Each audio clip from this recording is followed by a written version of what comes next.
Hi friends, welcome to the third lecture of limit. इससे पहले आप रिवीजन नोट्स और ट्रिक्स वाला लेक्चर देख चुके हैं। इसके बाद हम थर्ड लेक्चर पे आते हैं, must do problem for NDA. इस लेक्चर में हम कुछ सिलेक्टिव प्रॉब्लम लेंगे, कुछ अच्छे लेवल की प्रॉब्लम जो आपके कॉन्सेप्ट को और क्लियर करेगी। तो यहाँ पर हमारा आप इसके नोट्स देख सकते हैं 12633 पर। इस लेक्चर के नोट्स मिल जाएंगे exam.com/12366। तो ये हमारा लेक्चर है, इस तरह का लेक्चर होगा।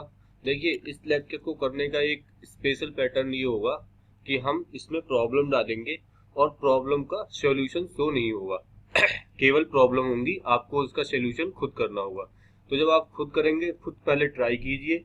हालांकि हम इसकी वीडियो भी बना रहे हैं, जब आप पर वो प्रॉब्लम सॉल्व नहीं हो या आप कहीं फंस रहे हो, तब उसका सॉल्यूशन करके आप सॉल्यूशन भी देख सकते हैं या हम वीडियो भी दिखा सकते हैं। तो इसमें हमने कुछ सिलेक्टिव प्रॉब्लम ली है। इस लेक्चर में हम बहुत सारी प्रॉब्लम डिस्कस करेंगे। और इस लेक्चर को करने से पहले मैं एक्सपेक्ट करता हूं कि आपने रिवीजन नोट्स और ट्रिक्स वाला लेक्चर देख लिया है, क्योंकि अगर आप ट्रिक्स वाला लेक्चर और रिवीजन नोट्स नहीं देखेंगे तो जो ट्रिक मैं इसमें अप्लाई कर रहा हूँ आप फिर सोचेंगे भी वो कहाँ से आ गई, कैसे आ गई। तो बहुत सारी चीजें हमने इन दो लेक्चरों में डिस्क्राइब की है। तो चलिए, इसको स्टार्ट करने से पहले एक बार ट्रिक्स वाला लेक्चर देख लेते हैं कि हमने ट्रिक्स वाले लेक्चर में क्या क्या सीखा था। तो ये हमारा ट्रिक्स वाला लेक्चर है। पहली इसकी हेडिंग थी to find existence and the value of limit when function attains different value of different interval.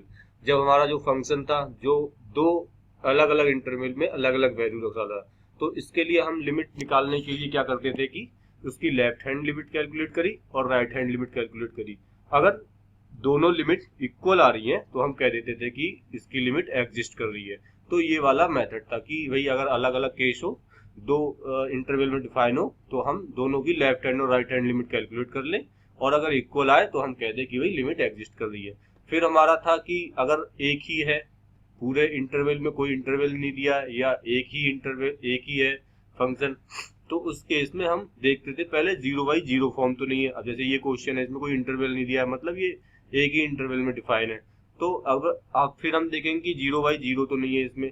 पहले हम 0/0 अगर है तो एल हॉस्पिटल रूल अप्लाई कर देंगे।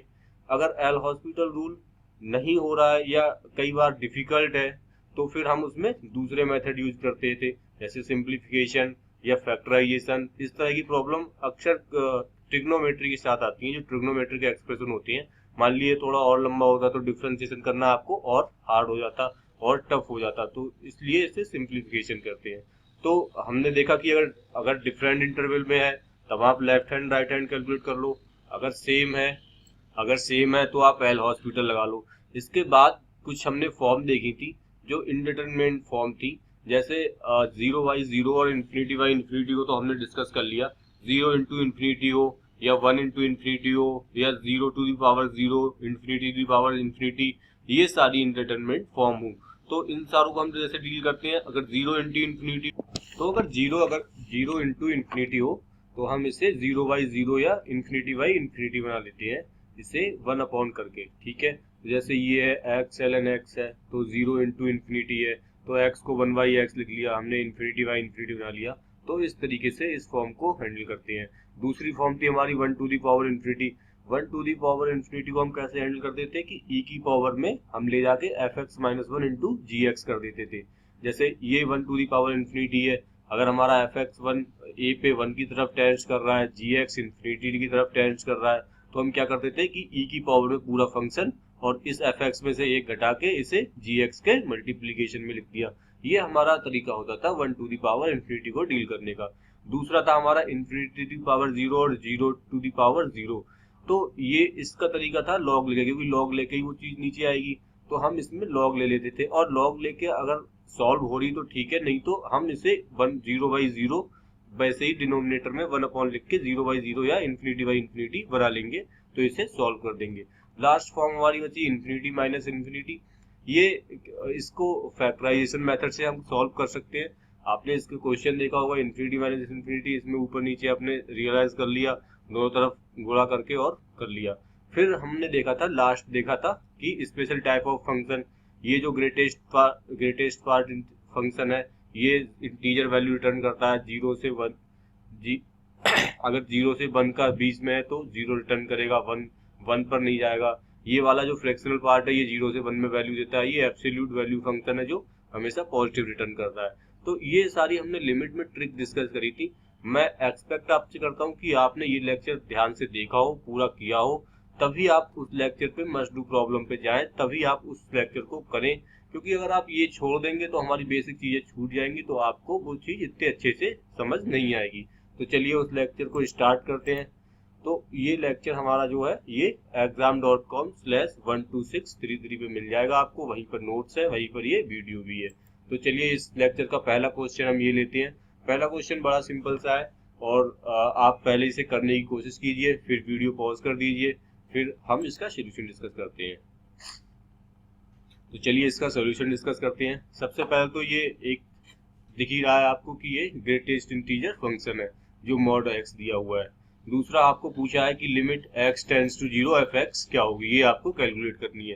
तो अब ये फंक्शन देखते ही आपको पहले हेडिंग की याद आई होगी कि तो ये वाला जो हमारा फंक्शन है ये अलग अलग इंटरवल के अलग अलग डिफाइन है।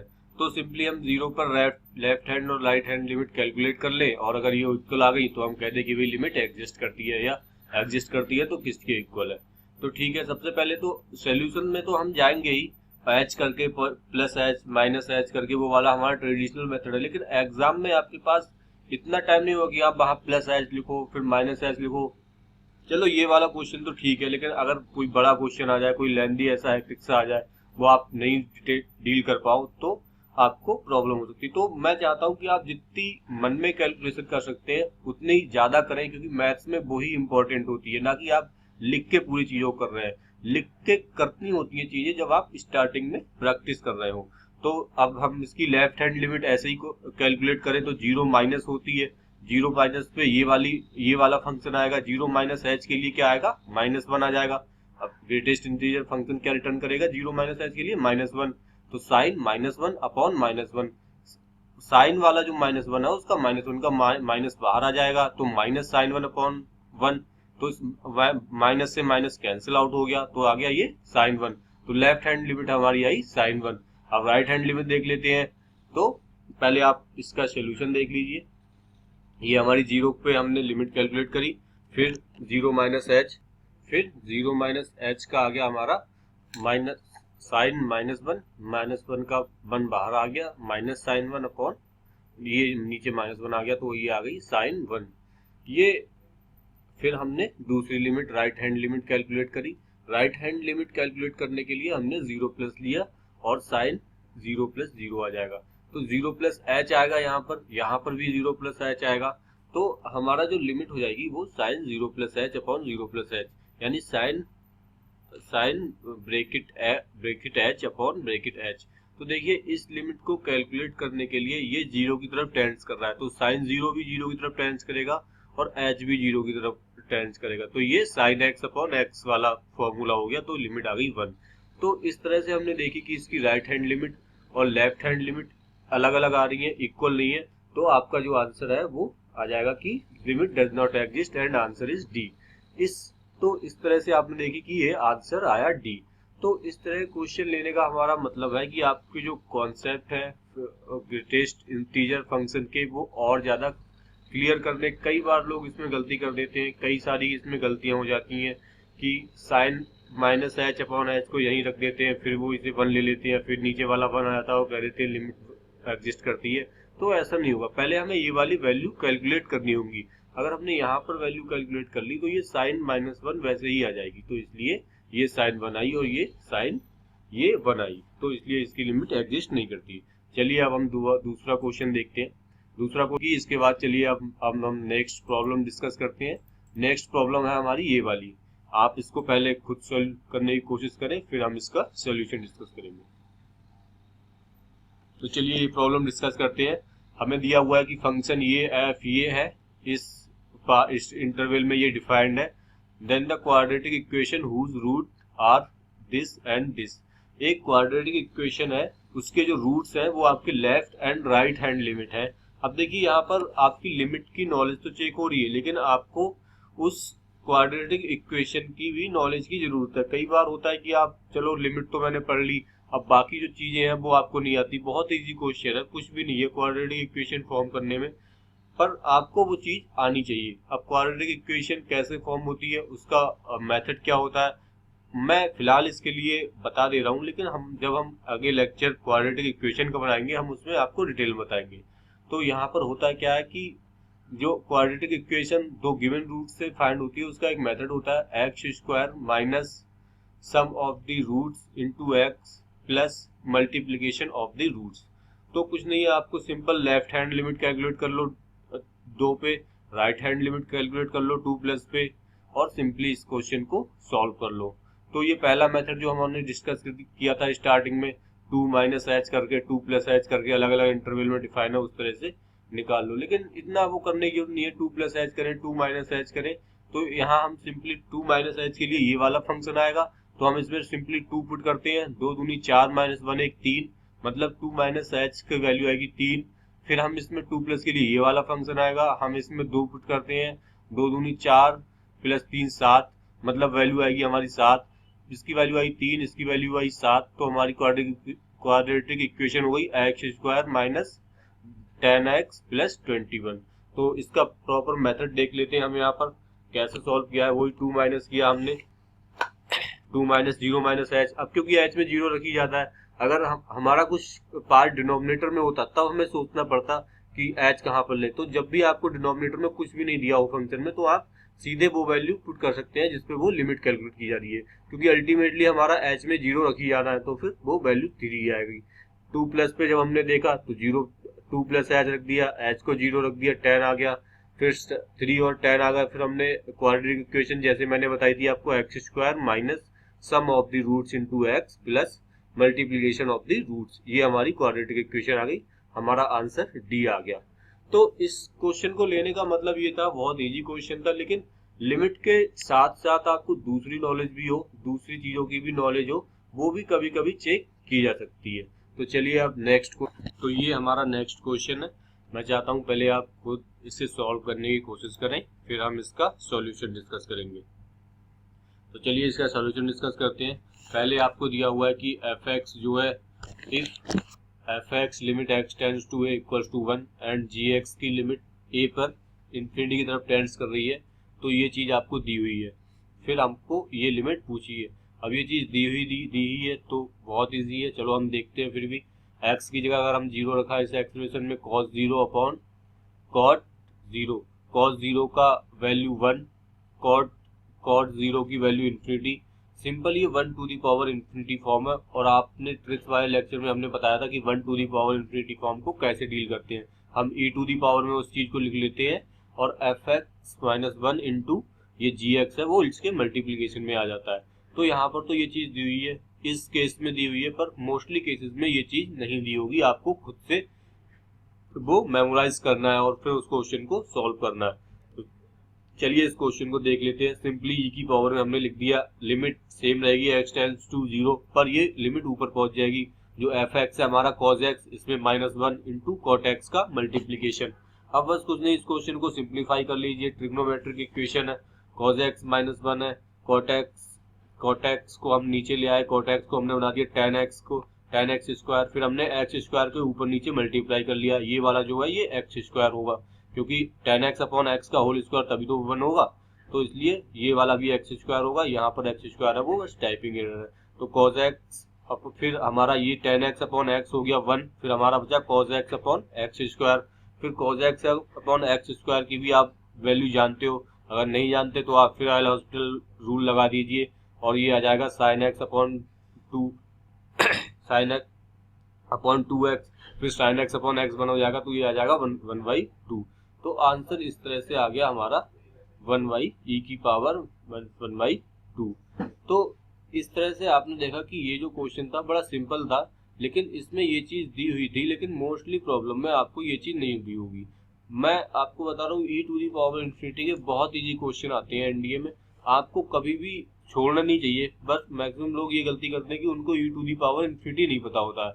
अगर आपको e to the power infinity नहीं पता है तो आप इस क्वेश्चन को सॉल्व कर लेंगे लॉग लेके आप लॉग ले लो, फिर cot x इधर आ जाएगा, log cos x, फिर आप log की सीरीज का एक्सपेंशन करो और वो क्वेश्चन बहुत एक्टिव हो जाएगा। अगर आप एक क्वेश्चन में 1 घंटे, अगर आप एक क्वेश्चन में 10 मिनट देते हैं तो उस क्वेश्चन को सॉल्व करना ना करना सब बराबर है, बाकी आप और क्वेश्चन का भी लॉस कर रहे हैं। तो एग्जाम में यही सजेस्ट किया जाता है, अगर क्वेश्चन आपको मैथ्स का 1-2 बार में क्लिक हो रहा है तो आप कर दीजिए, वरना वहां पर बैठ के ड्राइव नहीं करना है हमें कि इसका फॉर्मूला क्या आएगा, इसका फॉर्मूला क्या आएगा। अगर 1-2 बार में क्लिक हुआ तो ठीक है, नहीं तो नेक्स्ट क्वेश्चन पे, क्योंकि 120 क्वेश्चन रहते हैं, हमारे पास इतना टाइम नहीं रहता कि हम एक क्वेश्चन पे बहुत सारा टाइम लगाएं। तो चलिए इसके बाद एक नेक्स्ट प्रॉब्लम डिस्कस करते हैं। हमारी नेक्स्ट प्रॉब्लम ये है, पहले मैं चाहूंगा आप खुद सॉल्व करें, फिर हम इसका सॉल्यूशन डिस्कस करेंगे। तो चलिए इसमें सबसे पहले हम लिमिट में x की जगह a पुट करके देखते हैं। ये आएगा cos 0, ये x की जगह e पुट किया तो e to the power a minus e to the power a 0 आ जाएगा। log 0 अपॉन log 0, log 0 की वैल्यू इनडिटरमिनेट होती है या इन्फिनिटी होती है, तो जो हमारी फॉर्म है infinity upon infinity. Simple question हो गया इन्फिनिटी अपॉन इन्फिनिटी फॉर्म में, तो हम सिंपली एल हॉस्पिटल रूल इसमें अप्लाई कर देंगे। अब हमने देख ली इन्फिनिटी बाई इन्फिनिटी फॉर्म है, तो हम सिंपली इसमें एल हॉस्पिटल रूल अप्लाई कर देंगे। लॉग का जो डिफरेंशिएशन होता है वो होता है 1 अपॉन एक्स माइनस ए, फिर इसका जो डिफरेंशिएशन होता है ई एक्स अपॉन ई की पावर एक्स। देखिए वेरिएबल केवल ई की पावर एक्स है, ई टू दी पावर ए तो एक कांस्टेंट है, तो उसका डिफरेंशिएशन हमने कर दिया। ठीक है, बस डिफरेंशिएशन को इसके बाद हम सिंप्लीफाई कर लेंगे। 1 upon x to the power a यहाँ आ गया, e to the power x, E to the power x यहाँ आ गया, फिर हमने इसे और सिंप्लीफाई कर लिया।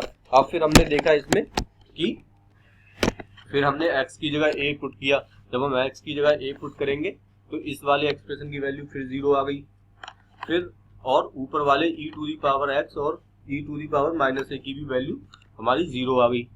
तो जब इन दोनों फॉर्म की 0 आ गई तो फिर से ये वाला हमारा जो फॉर्म है वो 0/0 हो गया। उस तरीके से कर सकते हैं, तो इसके लिए फिर हमें ऊपर वाले का डिफरेंशिएशन किया और नीचे वाले का डिफरेंशिएशन एक बार और कर दिया। जैसे ही हम डिफरेंशिएशन करेंगे तो ये डिफरेंशिएशन करेंगे तो ये आ जाएगा e to the power x का किया e to the power x, E to the power a हमारा 0 हो जाएगा, और फिर नीचे कर लिया और हमने वैल्यू पुट कर दी e to the power a upon e to the power answer 1 आएगा। तो इस क्वेश्चन को लेने का मकसद कुछ नहीं था, बस ये बताना था कि log 0 अपॉन 0, आप इसमें log की सीरीज को एक्सपेंशन मत करने लग जाना। सिंपली एल हॉस्पिटल रूल का क्वेश्चन है तो सिंपल आप उसी तरीके से इसे डील करेंगे। तो चलिए इसके बाद एक ये अच्छी सी प्रॉब्लम डिस्कस करते हैं।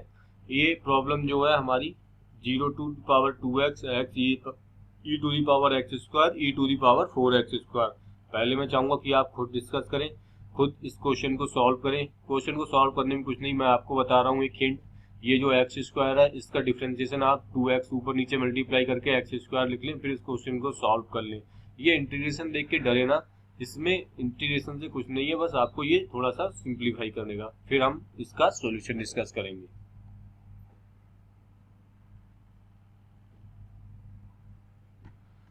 तो चलिए हम इसका सॉल्यूशन डिस्कस करते हैं। सबसे पहले तो ये कि इस तरह के क्वेश्चन को देख के एनडीए क्वेश्चन में हमें बिल्कुल भी नहीं डरना है। जितना लंबा जितना बड़ा एक्सप्रेशन होगा उतना इजी क्वेश्चन होगा, बस आपको उसकी टेक्निक्स पकड़नी होगी। दूसरी चीज, हमें खुद से एनडीए के लेवल से थोड़ा सा ऊपर जाना है, क्योंकि अगर हम ऊपर के क्वेश्चन सॉल्व करेंगे तो हमें एनडीए लेवल की प्रॉब्लम बहुत ही इजी लगेंगी। तो इसमें बस कुछ नहीं है, आपको इंटीग्रेशन सॉल्व करना है, फिर इंटीग्रेशन सॉल्व हो जाए तो आप इसमें एक्स की वैल्यू पुट कर सकते हैं। अभी आप एक्स की वैल्यू यहाँ इन्फिनिटी नहीं पुट कर सकते, क्योंकि ये हमारा इंटीग्रेशन सॉल्व नहीं है, ये कोई फाइनाइट एक्स का एक्सप्रेशन नहीं है, ये अभी इंटीग्रेशन में है, तो इसलिए वैल्यू हम पुट नहीं कर सकते और ये नहीं कर सकते कि ये इन्फिनिटी बाई इन्फिनिटी फॉर्म है। पहले आप इंटीग्रेशन सॉल्व कर लेंगे, फिर हम इसके बाद इसे सॉल्व करेंगे। इंटीग्रेशन सॉल्व करने के लिए अगर आप थोड़ा सा दिमाग लगाएं तो या तो इसे अलग लिख लें, I equals to 0 to 2x x into e to the power x square, और फिर एक्स स्क्वायर को टी माने और x 2x dx हो जाएगा, हमारा dt आ जाएगा। वो मेथड तो ठीक है, लेकिन हम इसमें ही थोड़ी सी ट्रिक लगाते हैं। हम क्या करते हैं कि जो एक्स स्क्वायर है, जो x है, इसमें ऊपर नीचे 2 से मल्टीप्लाई कर देते हैं, तो ये हो जाएगा 2x, नीचे आ जाएगा 2, तो 2x जो डिफरेंशिएशन है वो किसका है, एक्स स्क्वायर का। तो हम लिख लेंगे 0 से 2x E to the power x square into X square. इस तरीके से देखिए, हमने ऊपर नीचे 2 से मल्टीप्लाई कर लिया और हमने इसको डिफरेंशिएशन में लिख दिया dx स्क्वायर 4x स्क्वायर। क्या हमने जो लिखा है वो सही है, उसको चेक करने के लिए आप वापस 2x स्क्वायर का डिफरेंशिएशन कर दीजिए। वापस x स्क्वायर का डिफरेंशिएशन करेंगे तो हमारा आ जाएगा 2x into dx, dx dx वही आ जाएगा 2x, फिर नीचे 2 से 2 कट जाएगा, x यहाँ पर आ जाएगा। मतलब हमने जो किया है वो सही है।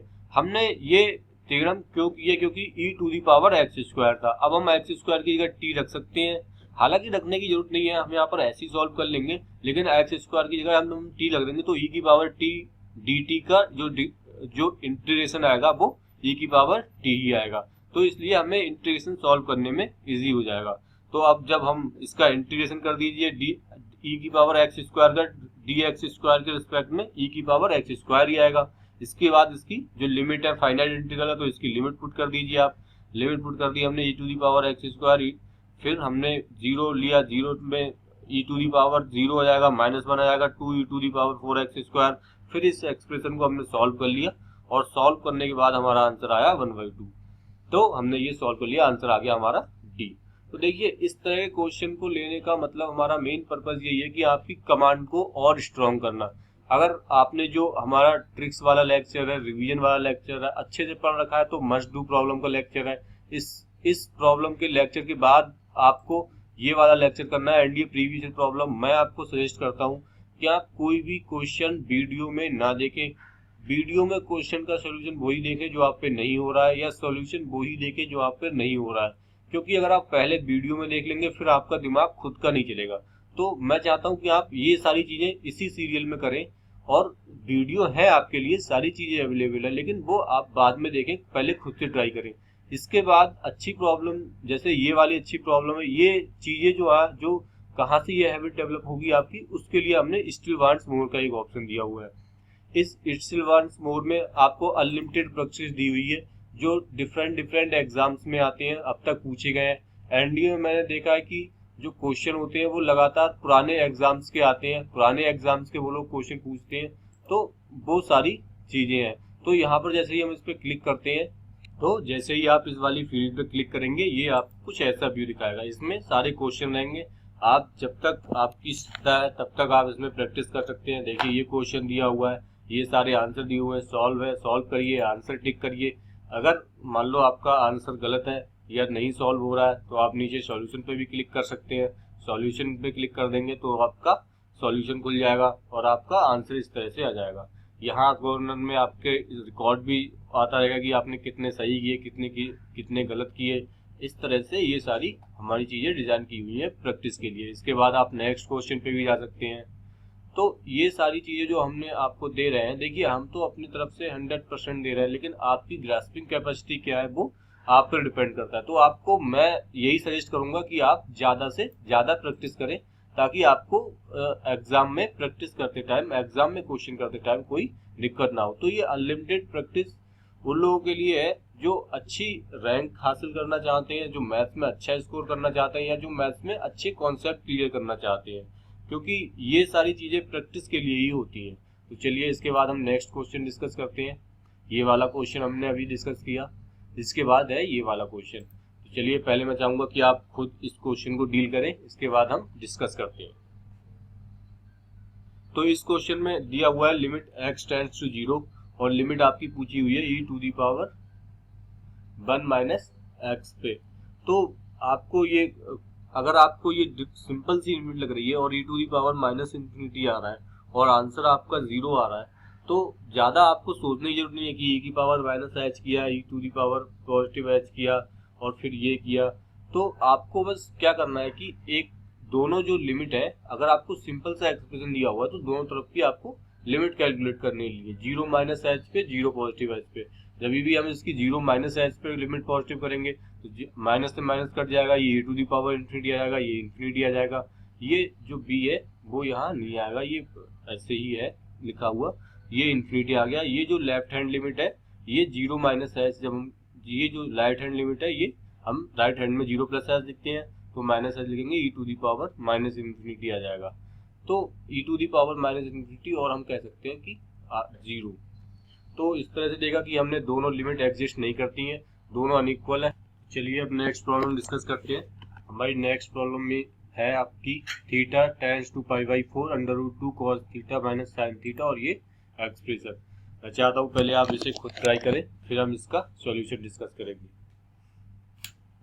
तो पहले हम इसका सॉल्यूशन डिस्कस करते टाइम थीटा को हम π/4 पुट करें, √2 cos π/4 - sin π/4, ये खुद √2 आ जाएगा, -4 पाई/4, पाई माइनस पाई 0 आ जाएगा।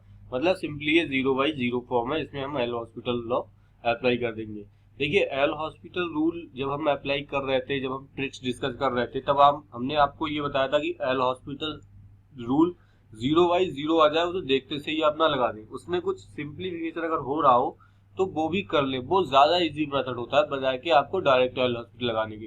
अब अगर हमने इसमें एल हॉस्पिटल लगा दिया तो इसमें कोई टर्म कम नहीं होने वाला, सिर्फ √2 को, फिर साइन थीटा कॉस थीटा का फिर साइन थीटा हो जाएगा, साइन थीटा का फिर कॉस थीटा हो जाएगा, फिर कॉस का साइन हो जाएगा, फिर साइन का कॉस हो जाएगा।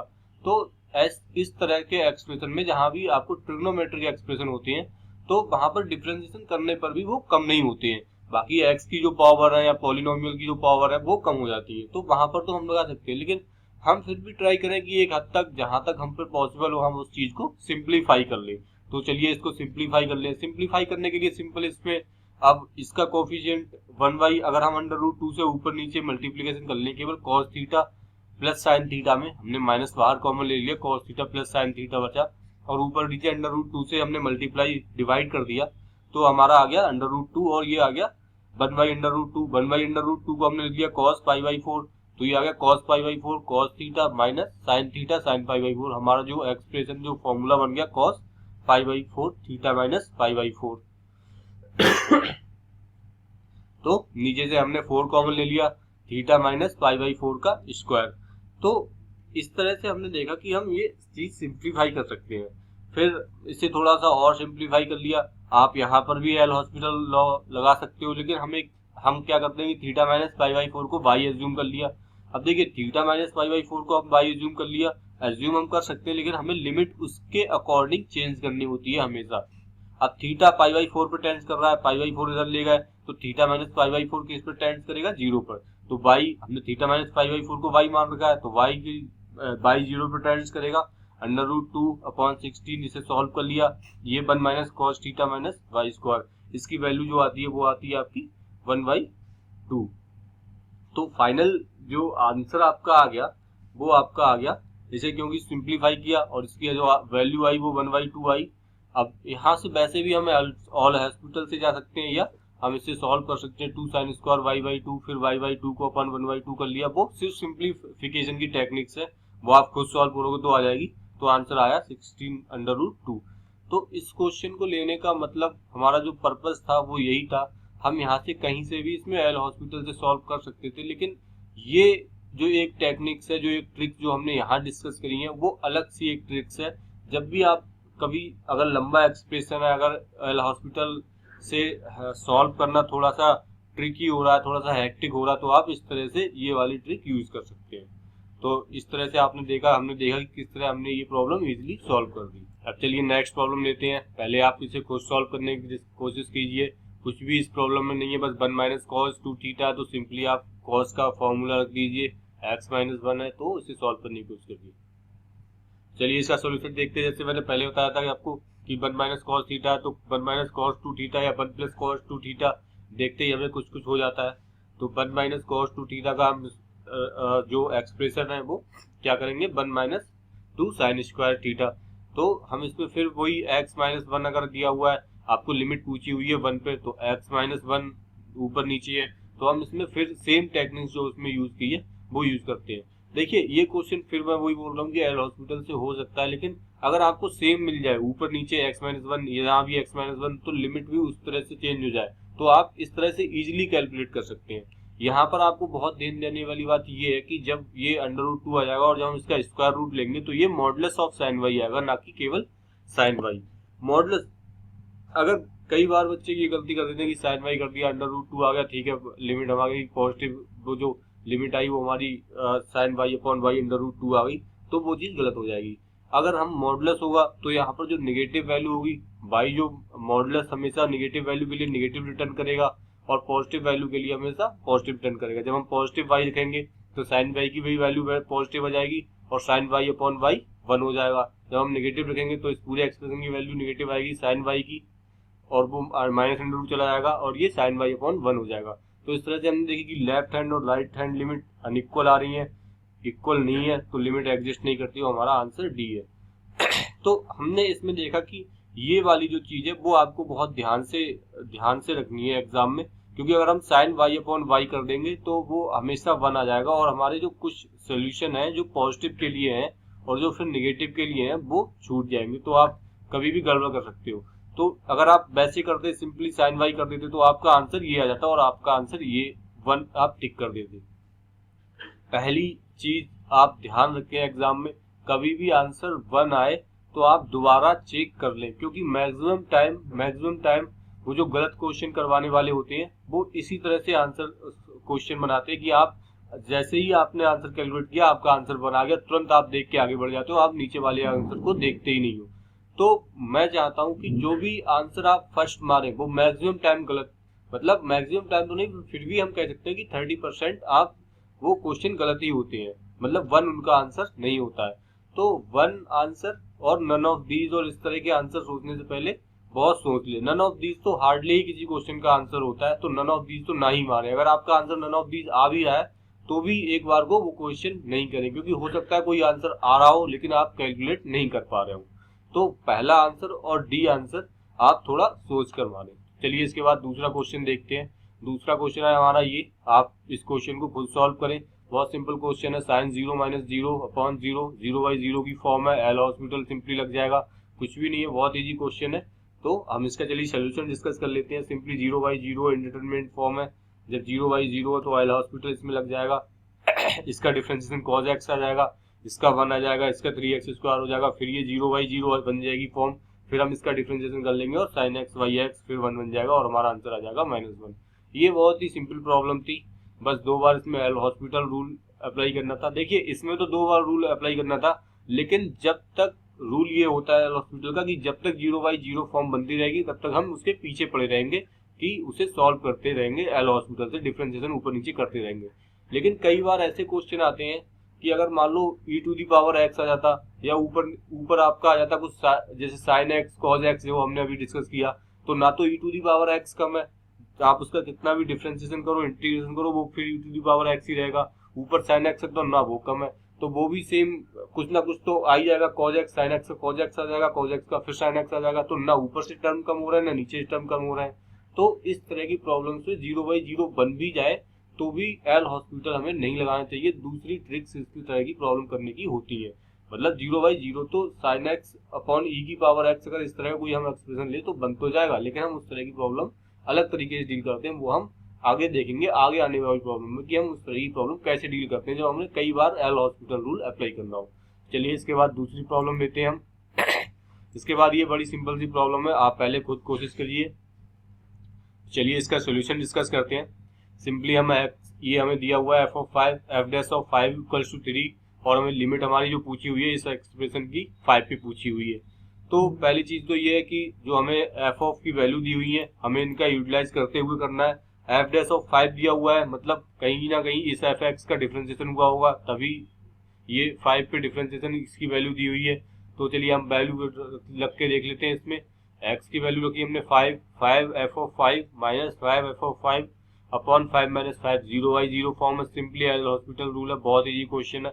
आप एल हॉस्पिटल रूल करके लगा के सिंपली ऊपर नीचे डिफरेंशिएशन कर दीजिए। इसका f(5) आ जाएगा, इसका 5 इंटू f'(5) आ जाएगा, इसका 1 आ जाएगा और हमें सिंपली सॉरी और हमें सारी वैल्यू दी हुई है। तो f(5) की वैल्यू 15 आ जाएगी और इसकी 15 आ जाएगी, तो आंसर हमारा 0 आ जाएगा। तो आंसर हमारा बी करेक्ट है। ये सिंपल बस ये बताने के लिए आपको क्वेश्चन लिया था कि अगर आपको कैसे भी f(5) की वैल्यू दी, f(5) में वैल्यू जब भी दी हो और f'(5) में वैल्यू दी हो तो आप एल हॉस्पिटल रूल ही अप्लाई करें ताकि उन वैल्यू का यूटिलाइजेशन हो जाए। चलिए अब नेक्स्ट क्वेश्चन डिस्कस करते हैं। ये वाला क्वेश्चन है, मैं चाहूंगा पहले आप खुद इसको क्वेश्चन को सॉल्व करें। सॉल्व करते टाइम हिंट ये है कि आपकी इसमें आपने अब तक जो भी पढ़ा है उसमें ऐसी कोई फॉर्म नहीं बन रही है, ना 0/0 ना ∞/∞, कोई भी फॉर्म नहीं है, सिंपल आपका लिमिट के कॉन्सेप्ट पे बेस्ड है, आप इसे सॉल्व करें। तो चलिए इसका सोल्यूशन डिस्कस करते हैं। अगर हम ट्रिक्स वाले लेक्चर को याद करें और तो उसमें से ट्रिक देखें कि कौन सी ट्रिक लग रही है। इसमें ∞/∞ फॉर्म है, अलग अलग इंटरवल के लिए डिफाइन है, नहीं ∞/∞ फॉर्म नहीं है, कोई भी कुछ भी नहीं है। तो हम ट्रिक से पहले एक हमने पढ़ा था रिवीजन नोट्स। रिवीजन में हमने बेसिक कॉन्सेप्ट आपको लिमिट का बताया था कि कैसे लिमिट फाइंड की जाती है। अब इसमें कोई भी फॉर्म नहीं बन रही है, सबसे पहले गलती तो आप ये मत कर देना कि n को यहाँ आपने इन्फिनिटी पुट किया और 1/0 आ गया तो इसके पहले वाले टर्म को भी 1/0 कर देंगे, क्योंकि उसमें भी n आता होगा, इसके पहले वाली टर्म को भी 1/0 कर देंगे और सारे टर्म हमने 1/0 कर दिया और सब पूरा 0 आ गया। ऐसा नहीं कर सकते इसमें, तो ये ऐसा नहीं कर सकते क्योंकि ये असलियत में इसमें कोई फॉर्म ही नहीं बननी है। तो फॉर्म नहीं बननी तो सिंपल लिमिट होगी, मतलब हमें सिंपल इस जो सीरीज दी हुई है इसकी कैलकुलेट कर लें हम इसका आंसर और निकाल लें और उसमें n की जगह इन्फिनिटी पुट कर दें। तो सीरीज अगर आप ध्यान से देखोगे, हालांकि इस तरह की सीरीज हम सीक्वेंस एंड सीरीज जब हम चैप्टर पढ़ेंगे तो वहां पर कई और भी तरह की सीरीज डिस्कस करेंगे, लेकिन अभी मैं बता रहा हूँ कि जब भी इस तरह की सीरीज आए आपको पॉइंट डिवाइड में मल्टीप्लिकेशन 1/3 3/5, तो आप इस तरह की सीरीज को हमेशा सब्सट्रैक्शन के फॉर्म में लिख लो। जैसे यहाँ 1/1 है, 1/3 है, तो 1/1 माइनस 1/3 लिख लो, इसे लिख लो 1/3 माइनस 1/5। जब आप लिखेंगे तो इसमें 2 ऊपर आ जाएगा, जैसे 1/3 माइनस 1/1 माइनस 1 माइनस 1/3 लिखेंगे तो इसमें 2 ऊपर आएगा, तो 2 हम कॉमन ले लेंगे, इसमें भी 2 ऊपर आ जाएगा क्योंकि 5 माइनस 3 हो जाएगा, तो फिर वो 2 ऊपर आ जाएगा, तो फिर 2 कॉमन ले लेंगे। तो 2 कॉमन लेके इस तरह की सीरीज को हम इस तरह लिख देते हैं। 2 हमने जो कॉमन ले लिया इसे लिख लिया 1 माइनस 1/3, तो इस तरह से ये लिखते गए पूरी सीरीज को। अब आप ध्यान से देखो कि ये वाला माइनस 1/3 है, ये प्लस 1/3 है, ये माइनस 1/5 है, ये प्लस 1/5 है, तो ये वाले जो सारे टर्म है वो एक दूसरे को कैंसिल आउट कर देंगे, यहाँ तक कैंसिल आउट कर देंगे, इस वाले टर्म को इसके पहले वाला टर्म कैंसिल आउट कर देगा। तो लास्ट में कौन सा टर्म बचेगा? आप देखिए 1 को किसी ने कैंसिल आउट नहीं किया, इस वाले को भी कोई कैंसिल आउट नहीं करेगा क्योंकि इसका नेक्स्ट टर्म होता तो इसे कैंसिल आउट करता, ये लास्ट टर्म है तो ये इसको कोई कैंसिल आउट करेगा नहीं, तो लास्ट में जो बचेगा 1 माइनस 1/2 की पावर माइनस sin 3। बस सिंपल एक्सप्रेशन हमारा आ गया, इसे सॉल्व कर लेंगे हम, ये सॉल्व करने पे ये आ गया, n हम कॉमन ले लेंगे, 2/2 आ गया, 2/n आ गया, 3/n आ गया, n की जगह इन्फिनिटी पुट कर दिया तो 2/2 1 आ गया और 1/2 आंसर आ गया। तो इस तरह की क्वेश्चन को कराने का मतलब ये था कि हमेशा ऐसा नहीं होगा कि आपको कोई फॉर्म मिले, उसमें कोई हिंट मिले, आप बेसिक कॉन्सेप्ट लिमिट को याद रखिए, अपने कॉन्सेप्ट क्लियर रखिए, कोई भी क्वेश्चन आपसे छूट नहीं पाएगा। तो चलिए अब नेक्स्ट क्वेश्चन डिस्कस करते हैं। नेक्स्ट क्वेश्चन ये है, आप खुद ट्राई कीजिए, पहले आप देख लीजिए इसमें कौन सी फॉर्म बन रही है। जब आप 2 रखेंगे तो साइन 0 बन जाएगा, ये 2 रखेंगे तो 0/0 बन रही है, सिंपली और हॉस्पिटल रूल से सॉल्व हो जाएगी ये। चलिए मैं आपको इसका सोल्यूशन दिखा देता हूँ, आप इसे खुद कर लेंगे तो ऊपर आपका डिस्कस हो जाएगा, ये सिंपली एल हॉस्पिटल रूल से आपका आंसर बना जाएगा। ये जो सोल्यूशन दिया है इसमें वो जो आप टेक्निक यूज करेंगे, जैसे आप एल हॉस्पिटल रूल से लगाएंगे, कॉस इसका आ गया cos e⁻x², फिर e⁻x का करेंगे e⁻x-2, फिर आपका करेंगे log 1/x, उससे आंसर बना जाएगा। लेकिन हमने ये क्वेश्चन क्यों लिया है? एक और ट्रिक बताने के लिए, एक और नई ट्रिक बताने के लिए। हम एज्यूम कर लेते हैं कि ये वाला जो एंगल है साइन के अंदर है e⁻x-1, इसको थोड़ी देर थीटा मान लेते हैं। तो अगर साइन थीटा, ये वाला तो पूरा थीटा है, 0 की तरफ टेंड्स करता है, x 2 पे लिमिट पूछी है तो x 2 जब पे टेंड्स करता है तो जो थीटा है वो 0 की तरफ टेंड्स करता है, तो हम साइन थीटा को थीटा लिख सकते हैं। मतलब अगर हम मान लें कि साइन 0.001 को हम इक्वल्स टू 0.001 लिख सकते हैं, क्योंकि जो थीटा है उसका एंगल है वो बहुत ही छोटा है, 0 की तरफ टेंड्स कर रहा है, तो हम उसे थीटा लिख सकते हैं, हम उसे वही लिख सकते हैं। तो जो एंगल है अगर ये 0 की तरफ टेंड्स कर रहा है तो हम इसे यही लिख सकते हैं, e⁻x-2 -1, साइन इसमें से हटा सकते हैं। ये केवल हम तभी कर सकते हैं जब इसका एंगल बहुत छोटा हो, तो हमने वो कर लिया e⁻x, नीचे तो log x-1 है, अभी भी ये 0 फॉर्म है, फिर हमने इसे डिफरेंशिएशन कर लिया ऊपर नीचे और इसमें वैल्यू पुट कर दी, आंसर बना गया। फिर मैं आपको दोबारा कह रहा हूँ, अगर आप सिंपली ऐसा करेंगे, कॉस के फॉर्म में पूरा डिफरेंशिएशन करेंगे तो भी हो जाएगा सवाल, लेकिन हमारा यहाँ लेने का मतलब ये है कि आपको और इजी मेथड प्रोवाइड कराना और नई चीज सिखाना ताकि वो क्वेश्चन और इजीली हो जाए। आप ऐसा किसी भी क्वेश्चन में कर सकते हैं, बस ये चीज ध्यान रखें कि ये जो थीटा है इसका एंगल ये हमेशा 0 की तरफ टेंड्स करना चाहिए, तभी साइन थीटा को हम थीटा लिख सकते हैं। चलिए इसके बाद नेक्स्ट क्वेश्चन देखते हैं। तो ये एक थ्योरेटिकल टाइप का क्वेश्चन है, कोई ऐसा इसमें न्यूमेरिकल सॉल्यूशन नहीं है। इस तरह के क्वेश्चन अक्सर एनडीए में पूछे जाते रहे हैं प्रीवियस ईयर में। आपको 2 चीजें दी हुई हैं, आपको फाइंड करना होता है कि वो चीज कहाँ एग्जिस्ट करेगी, कहाँ एग्जिस्ट नहीं करेगी। अगर उसका सम एग्जिस्ट करता है तो क्या उसका इंडिविजुअल एग्जिस्ट करेंगे नहीं करेंगे। इसमें तो 4 ही केस हैं, लेकिन हमने जो आपको रिवीजन बताए हैं वो कई सारे केस बताए हैं, तो मैं चाहूंगा कि आप वो सारे केसेस इसमें रिवीजन वाले में क्लिक करें और रिवीजन वाले क्लिक करके फंडामेंटल थ्योरम ऑफ लिमिट है। इसमें सारे केस आपको दिए हुए हैं कि अगर एफ एक्स एग्जिस्ट करती है, जी एक्स एग्जिस्ट करती है, तो उसका सम भी एग्जिस्ट करेगा, डिफरेंस भी एग्जिस्ट करेगा, मल्टीप्लीकेशन भी एग्जिस्ट करेगा, डिवाइड भी एग्जिस्ट करेगा, जब तक कि वो नीचे वाली लिमिट 0 नहीं हो। तो ये सारे बहुत सारे केस हैं, आपने उस वाली वीडियो में समझ रखा है तो आप इजीली क्वेश्चन को कर दोगे। इस तरह क्वेश्चन में कुछ सॉल्व नहीं करना होता, बस आपको जो पता है आपके अंडरस्टैंडिंग के बेसिस पे चीजें होती है। तो पहला ऑप्शन हम देखते हैं, limit X tends to F X plus G X exist, मतलब इसका जो सम है वो एग्जिस्ट करता है, तो क्या ये एग्जिस्ट करेंगी? ये आपने देखा कि ये एग्जिस्ट नहीं करेंगी। मान लो हमारा एफ एक्स है 1/x, जी एक्स है -1/x, तो F X plus G x हो गया 0 एंड x इक्वल्स टू 0 के लिए 0 दिया है, x नॉट इक्वल्स टू 0 के लिए 1/x एंड -1/x, तो ये 0 हो गया। तो जब ऐड कर दिया तो हमने 0 हो गया, और 0 पे 0 दिया हुआ है तो ये एग्जिस्ट कर गई। लेकिन क्या एफ एक्स की limit 1/f(x) equal to 1/x की x इक्वल टू 0 पर लिमिट एग्जिस्ट करेगी? नहीं करेगी, इसकी भी नहीं करेगी, तो ये ऑप्शन गलत हो गया। तो आप इसे इस तरह से सोच सकते हैं, लेकिन मैं चाहूंगा कि आपको ये सारी चीजें वहीं से हमारे पढ़ाने वाले रिवीजन नोट्स वाले लेक्चर में पता हो। दूसरा हम ऑप्शन चेक करते हैं, limit x tends to a, ये और limit g tends to a exist करती है, तो क्या इनका सम एग्जिस्ट करेगा? हाँ, उनका सम एग्जिस्ट करेगा, क्योंकि आपने देखा था उनका सम डिफरेंस और मल्टीप्लिकेशन एग्जिस्ट करता है, तो ये सही हो गया। ठीक है, हमारा आंसर बी आ गया, तो बाकी सारे ऑप्शन गलत ही होंगे। अगर एफ एक्स जी एक्स एग्जिस्ट करती है तो जी एक्स एग्जिस्ट करेगा नहीं करेगा, तो हम इसमें तो हमारा सी भी आंसर करेक्ट हो गया।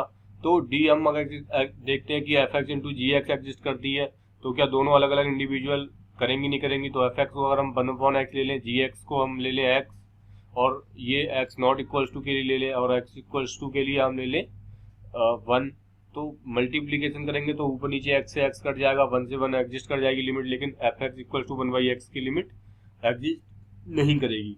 तो ये वाला केवल आपके रिवीजन के बेस्ड पे क्वेश्चन है, इस वाले लेक्चर के बेस्ड पे पूरा ये क्वेश्चन डिजाइन किया हुआ है। आंसर आपका बी और सी करेक्ट है।